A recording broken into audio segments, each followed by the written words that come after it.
The desert of Karbala hosted the forces of both good and evil. Although it was dark, but there was enough light for those who wanted to see. The stars twinkled and the moon lit the path for those who sought it.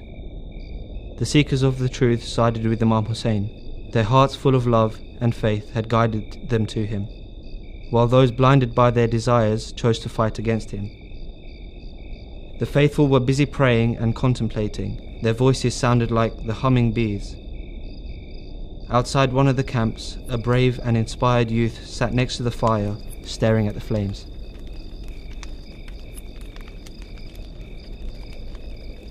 Imam Hussein addressed his companions.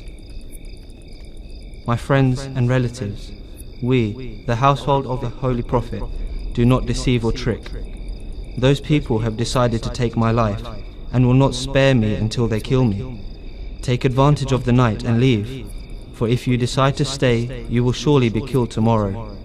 Here and now, I free you of your vow of allegiance." But the companions of Imam Hussein expressed their loyalty, saying, "Aba Abdullah, we will not leave you alone. We do not want to be remembered as those who deserted their Imam in this desert. We have been waiting for years for such an opportunity, the opportunity to defend our Imam." One after the other, they expressed their love, loyalty and readiness to defend their Imam. But this youth had a question. Would he also be blessed with martyrdom?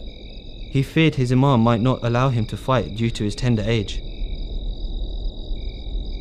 Imam Hussein looked at him, as if permitting the young lad to ask his question. "Uncle, will I also be among the martyrs tomorrow?" he asked.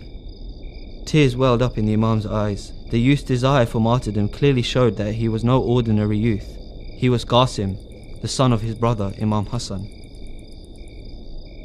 Before answering his question, the Imam asked, "Qassim, what do you think of death?" All the companions of Imam Hussein awaited his reply. They all wondered what this 13-year-old would say. "Sweeter than honey," he replied. The Imam answered, "Qassim, you too will be killed after bearing extreme hardship and pain." This conversation ended with tears in everyone's eyes, except Qassim's.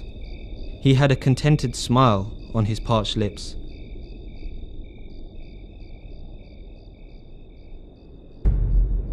The moment arrived. The battle between good and evil was underway. The companions of Imam Hussein were emerging victorious, one after the other. They were laying down their lives defending their Imam.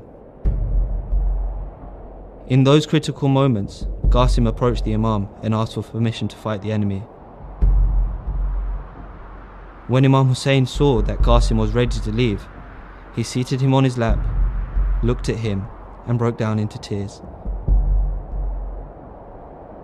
He wept, and so did Qassim. It was heart-rending. The Imam then took him aside and armed him. Looking at him for the last time, he tearfully bade him goodbye, a mere boy, dragging his sword beside him on the sand, marking his road to martyrdom. Qassim got on his horse and took for the battlefield. He looked back and said goodbye once again. The Imam, his eyes glued on him, responded tearfully. He entered the battlefield and shouted, "People of Kufa, if you don't know me, I am the son of Hassan bin Ali. O people, Hussein is your leader and Imam. Strange are your ways.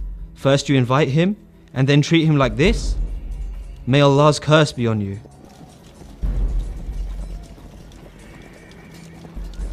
He then fought the enemy and killed a number of them. Amr ibn Sa'ad al-Azdi attacked Qassim from behind, striking him on the head. Seriously wounded, he fell from the horse and called out to his uncle. The enemy surrounded him and started to attack the mortally wounded teenager. Imam Hussein swooped towards the attackers, as an eagle dives at his prey, and pushed them back. When the dust settled, Qassim lay wounded, writhing in pain. He was dying.